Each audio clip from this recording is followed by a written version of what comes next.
Assalamualaikum warahmatullahi wabarakatuh. Selamat datang kembali di channel Ahmad Iqbal Fauzi. Pada video ini saya akan memandu teman-teman dalam persiapan diri CPNS tahun 2023 ini. Seperti yang kita ketahui, menjadi seorang PNS merupakan cita-cita banyak orang. Namun, untuk mencapai tujuan ini tidaklah mudah. Persiapan yang matang dan efektif sangat diperlukan untuk dapat bersaing dan berhasil lolos seleksi CPNS. Oleh karena itu, dalam video ini saya akan memberikan tips dan strategi yang dapat membantu kamu meraih kesuksesan di CPNS 2023, khususnya di soal TKP SKD 2023. Jadi mari kita mulai.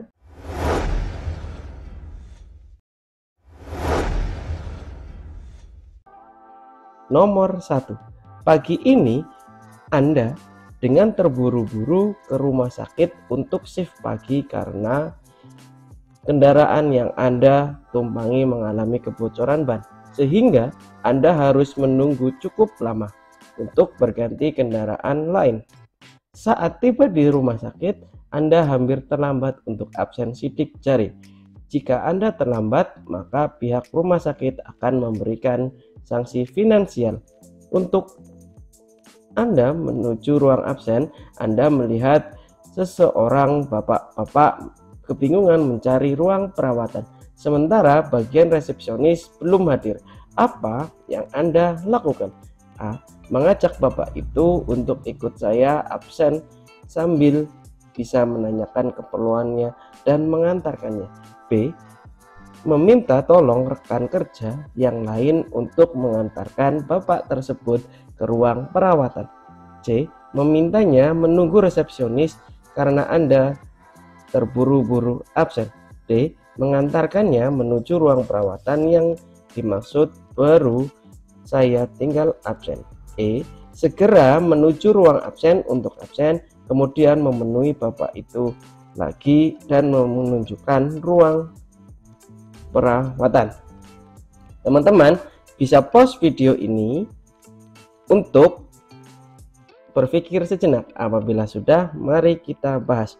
Aspek yang dinilai dalam soal ini adalah aspek pelayanan publik. Dalam hal ini adalah aspek orientasi pada orang lain, berkaitan dengan masalah orang lain sebagai pelayanan publik dan sesama manusia. Maka tindakan yang logis dan wajar dilakukan adalah E.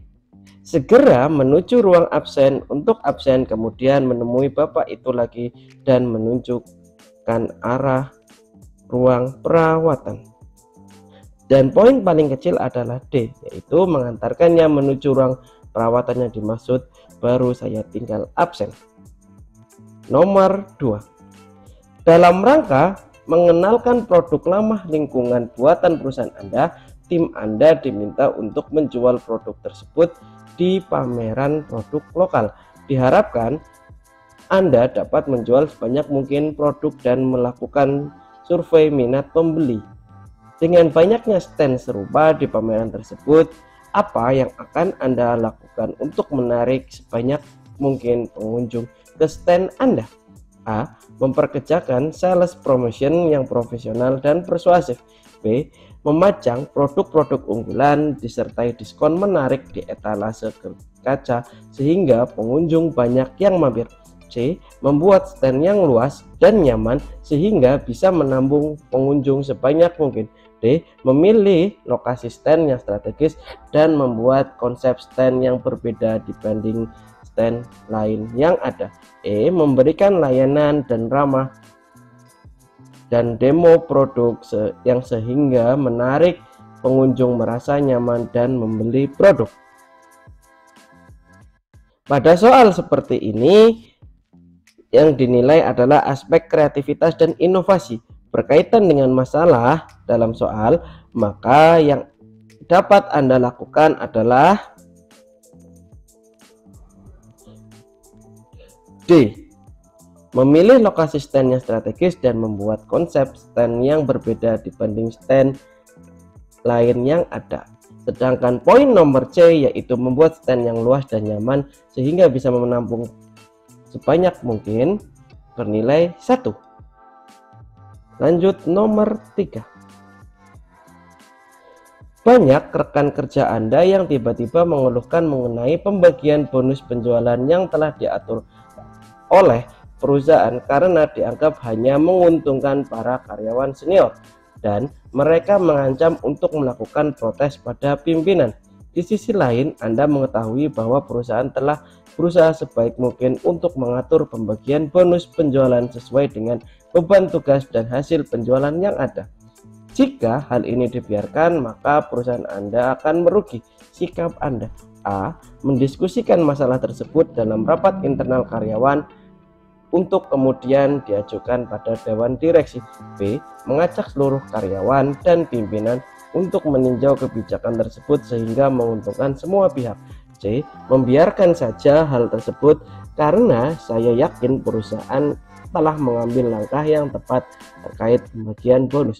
D. Perusahaan seharusnya dapat bersikap adil dan membuat kebijakan yang menguntungkan semua pihak. E. Menuliskan surat kritikan terbuka untuk pimpinan perusahaan agar dapat lebih adil pada karyawan baru. Nomor 3 ini aspek yang dinilai adalah aspek jejaring kerja. Jika terjadi ketidakharmonisan dalam perusahaan karena kebijakan yang dibuat perusahaan, maka sikap yang tepat dan logis dilakukan untuk mengatasi adalah B.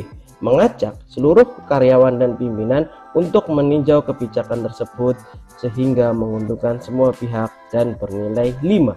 Sedangkan nilai 1 adalah D. Perusahaan seharusnya dapat bersikap adil dan membuat kebijakan yang menguntungkan semua pihak. Kita lanjut nomor 4. Anda adalah seorang karyawan apotek. Seorang pembeli ingin membeli obat-obatan tertentu dan harus menggunakan resep dokter karena bisa membahayakan kesehatan. Dia tidak mempunyai resep itu, namun pembeli tersebut memaksa ingin membelinya dan dia memberikan sejumlah uang kepada Anda agar mau memberikan obat tersebut. Apa yang Anda lakukan? A. Saya memberikan obat tersebut kepadanya, toh tidak ada yang tahu. B. Saya ragu-ragu keputusan apa yang saya ambil. C. Menolaknya dengan alasan tersebut tidak tersedia di apotek saya. D. Saya menolaknya dengan mantap. E. Jika keadaannya mendesak, saya akan memberikan obat yang diminta. Aspek yang dinilai dalam soal nomor 4 ini adalah aspek pelayanan publik. Jika Anda sebagai petugas apotek dihadapkan dalam masalah tersebut, maka sikap yang harus diutamakan adalah berperilaku adil dan mengutamakan prosedur kerja. Sehingga opsi jawaban yang bernilai 5 adalah D. Saya menolaknya dengan mantap. Dan opsi jawaban dengan nilai terkecil adalah yang A. Saya memberikan obat tersebut kepadanya, toh tidak ada yang tahu. Tips untuk Anda yang akan berjuang dalam CPNS 2023 tentang TKP adalah memposisikan diri dalam suatu persoalan yang ada pada soal, sehingga Anda dapat memilih jawaban yang terbaik. Soal nomor 5 sekaligus soal terakhir dalam video ini. Teman-teman yang belum subscribe, silahkan subscribe terlebih dahulu, nyalakan loncengnya agar tidak tertinggal informasi belajar CPNS di channel Ahmad Iqbal Fauzi. Anda dan beberapa karyawan lain dinominasikan sebagai karyawan teladan bulan ini. Di antara semua nominator yang ada, Anda adalah yang paling muda dan paling baru di perusahaan. Untuk memutuskan siapa kandidat yang menang, pimpinan meminta setiap kandidat menyelesaikan sejumlah tugas yang belum pernah Anda kerjakan dalam tenggat waktu yang sempit. Bagaimana sikap Anda terkait hal tersebut? A. Bekerja sama dengan kandidat lain sehingga dapat menyelesaikan semua tugas dalam waktu yang ditentukan. B. Mencari informasi sebanyak mungkin mengenai tugas tersebut dan mengerjakannya sesuai dengan kemampuan saya. C. Berusaha mengerjakan sebaik dan semampu saya. Lembur jika memang diperlukan karena menjadi juara adalah tujuan saya. D. Tetap bekerja seperti biasa dan berusaha menyelesaikan tugas semampu saya karena masih ada banyak kesempatan untuk menjadi karyawan teladan. E. Meminta saran atasan bagaimana cara untuk menyelesaikan tugas-tugas tersebut karena tugas tersebut sangat sulit. Aspek yang dinilai dalam soal nomor 5 ini adalah aspek semangat berprestasi. Jika Anda merupakan salah satu kandidat karyawan teladan, maka dalam hal menyelesaikan tugas kerja yang akan dinilai, sikap yang tepat adalah C. Berusaha mengerjakan sebaik dan semampu saya. Jika lembur memang diperlukan karena menjadi juara adalah tujuan saya. Dan opsi jawaban dengan nilai 1 atau yang paling kecil adalah D. Tetap bekerja seperti biasa dan berusaha menyelesaikan tugas semampu saya karena masih ada banyak kesempatan untuk menjadi karyawan teladan. Oke, video kali ini sampai di sini dulu ya. Sampai bertemu di lain kesempatan. Jangan lupa subscribe channel Ahmad Iqbal Fauzi karena kita akan update setiap hari. Assalamualaikum warahmatullahi wabarakatuh.